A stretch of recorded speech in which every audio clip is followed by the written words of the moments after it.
What's up, party people? I'm Allan Macneill, and this is Unpeeled. Today I'm joined by Ben and Jordan. Oh, No Warning.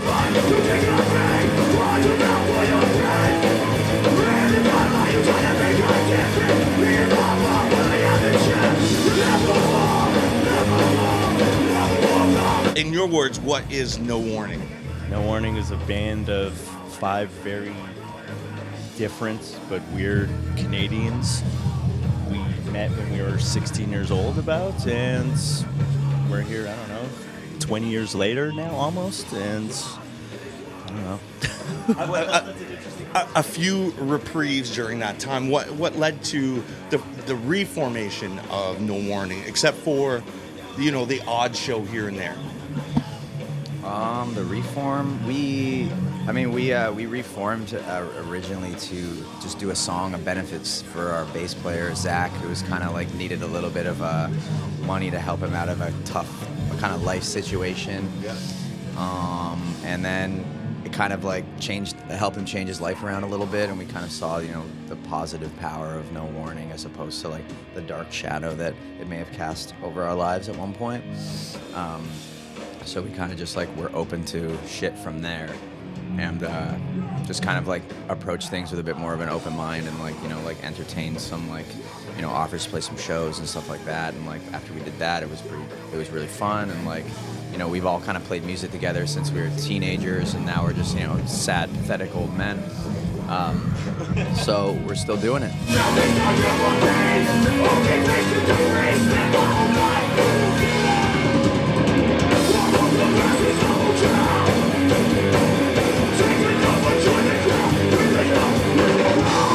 You guys you released an album in October 2017 called? That's my Nardwar moment. Torture Culture. And on that track, I kind of want to touch on 3 songs, if you'd indulge me. In the City, Sanctuary, and Where Am I Going? No Influence. They kind of all have kind of distinct sounds. Like, you guys bring that OG sound of the true hardcore essence, but then with Sanctuary, I kind of got the is it the Cowboys from Hell feel from Pantera, and then it kind of take me on, I don't know, peaks and valleys all over the place. Was that intentional? Was it just to come out and just bring everything to the table? I think like we've always been a band that always wanted to kind of experiment more and obviously kind of go out of the box.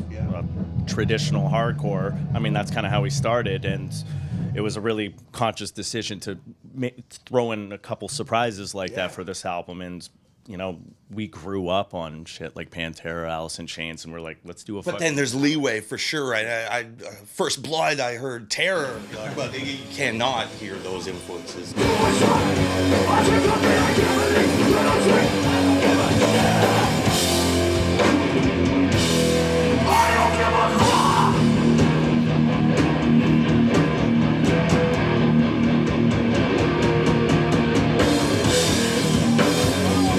People want to find out more information about you guys. Where they going? What handles you got online?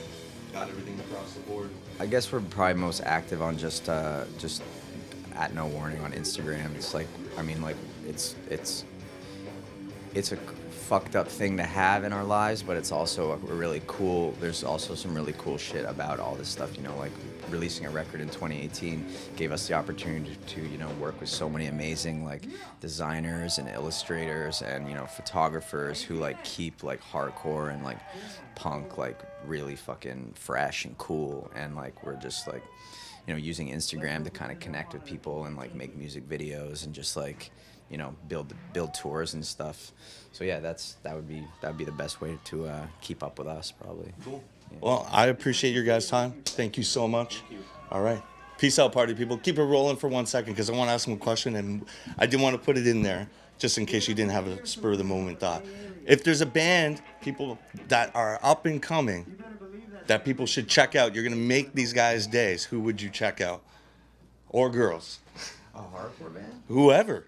Like, this is someone you need to to go out Oh, and yeah, we just played with Higher Power. They're from Leeds, the United Kingdom, and they're sick, man. They're really fresh dudes, and we just toured like the U.S. with them, and we're actually doing Europe with them. So, shout out Higher Power. They're really sick at what they're doing, and they're funny as hell. Yeah.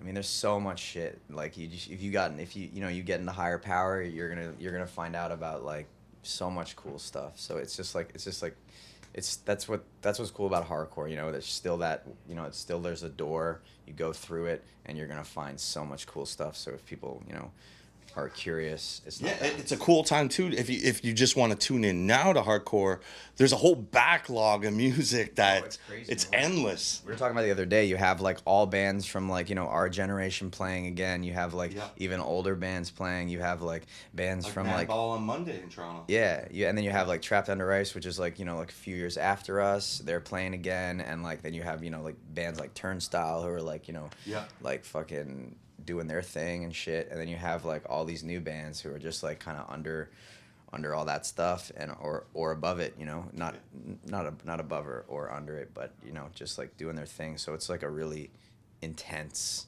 time to just like take it all in. And then if you take away all the boundaries of just saying hardcore or rock or whatever, there's just an endless supply of amazing music out there where you can draw. There's good messages right across the board. You just gotta find them, right? Yeah, for sure. Like there's good music out there. Like I know right now, Wisdom in Chains follow you guys as well as Harrison. So that's like a broad base right there. Electronic Canadian music to Pennsylvania hardcore. Yeah, dude. Shout out Harrison. He's an East Ender too. East End Toronto. Yeah, we've been with Harrison too. Yeah. Shout out Wisdom Chains. All right, well, I'll end this here. This is just another conversation now, but yeah. No, but shout out all those people. Yeah. All right, peace out.